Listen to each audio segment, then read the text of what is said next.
What is up, guys? So today I'm going to be showing you how to install gauges in your car. So I've been boosting my Civic, but we need gauges to keep track of the car.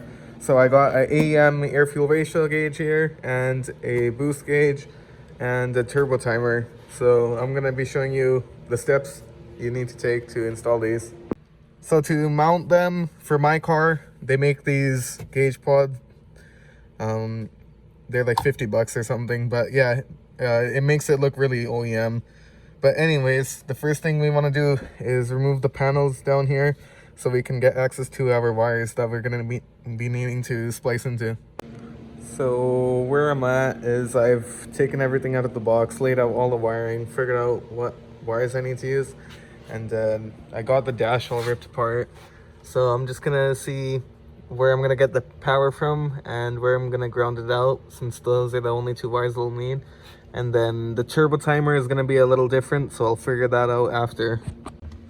So for the power wire on these gauges, I pulled up the wiring diagram for the Civic, and it's the switched ignition power wire is this yellow one right here. So I went ahead and spliced right into there. And then I have the wire looms just coming out on both sides where the gauges are gonna be. So now I'm gonna figure out where to ground them out. So I just finished wiring in the positive and negative to the gauges. So for the ground, I just grounded it to the dash frame. But anyways, the gauges now work when you turn the key. But I began to run the wideband sensor, but the bung that was already in the downpipe, which is this one right here, was the wrong size and it's in the wrong spot anyway.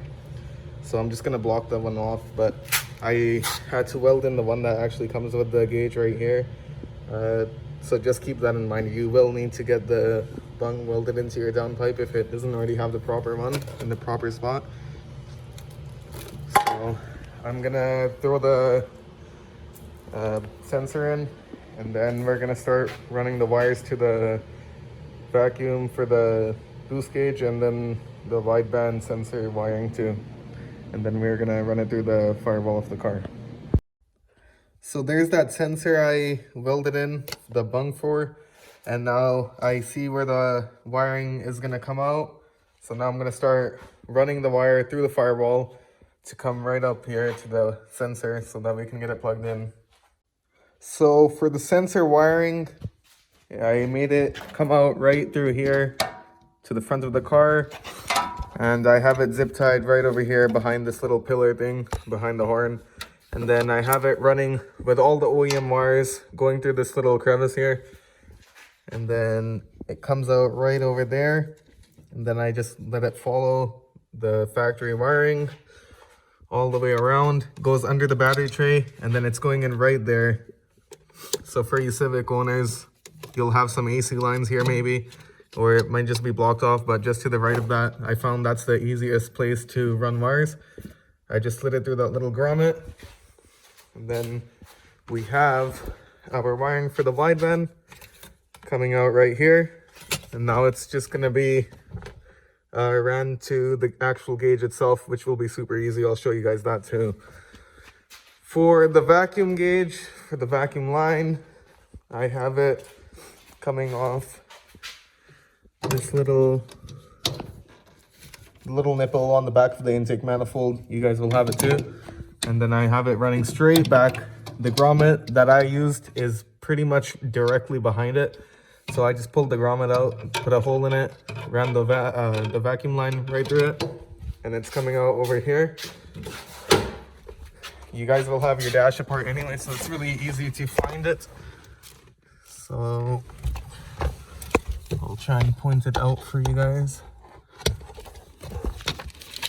It's coming out right over here. This is the vacuum line we put in. It's coming out right behind that little carpet piece. So yeah, it's super easy to run the wires and the line, and we have them coming all the way up here. So here we are, we have all of our wiring coming to our gauges. Here's the power wiring for the boost gauge, and then the vacuum line for the boost gauge. It's plugged into there.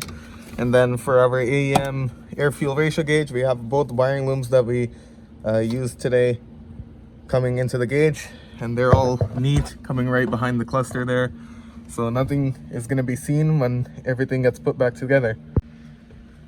To get the wire from that little grommet we used over there to here, I simply just slid it right behind the center console. It's hard to see, but this one right here is, if I can point it out, that one right there is that wiring loom for the AEM gauge, and that's just going right behind this piece here. So very easy to do.